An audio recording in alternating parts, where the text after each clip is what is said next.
الكلام عن الغربة كان بالنسبة لي مجرد كلام أغاني ممكن يوصل حتى لمرحلة الملل، لكن دلوقتي أنا مدين باعتذار لكل الشعراء اللي كتبوا عن الغربة. حقيقة اني سافرت، اني على الغربة قدرت، خلتني بدري كبرت في كل شيء عفر، خلتني فهمت الناس، خلتني بفكر خاص، خلتني اروق افوق من النعاس، خلتني اقدر القرش، احترم اللي ما قدرش، خلتني لكل هدف راح اتعلم ما تقهرش. الروح بتيجي وتروح، الوهم يبدأ طموح، ريحة اليأس تفوح من غير بيبان وضوح، جنسيات الوان اشكال تخلق يقين او احتمال ميلاد دروب، مجال اتقال ان الايام بتشيل اهوال، لغات حروف، اصوات بين الثقافات، اختلافات، حد فاصل بين الماضي وبين عمر عدى وفات، بالذات الخوف من كل شيء مجهول له حسابات، من القلق النوم بنص عند تشنجات، جوا نفسي بلمس كل حلم واتكلم بصوت وسكوت، ومش لازم يجي الايحاء بضرورة موت، وارجع اقول البحر وشعر الهادي، السحر وحلمي العادي. حقيقة اني سافرت، اني على الغربة قدرت، خلتني بدري كبرت في كل شيء عفرت، الشمس وصوت الروح، خلتني اقدر القرش، احترم اللي ما قدرش،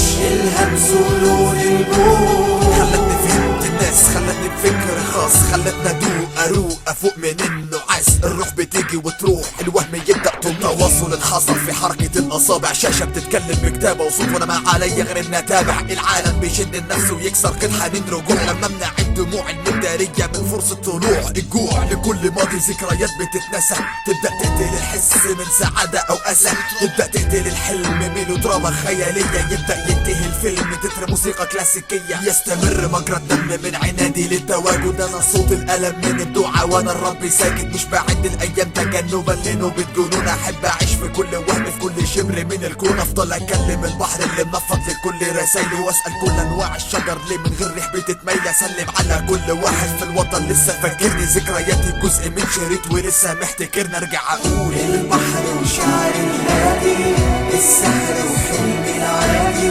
حقيقة اني سافرت، اني على الغربة قدرت، خلتني بدري كبرت في كل شيء عفرت، الشمس وصوت الروح، خلتني اقدر القرش، احترم اللي ما قدرش، الهمس ولون البوح، خلتني فهمت الناس، خلتني بفكر خاص، خلتني اروق افوق من النعاس. الروح بتيجي وتروح، الوهم يبدأ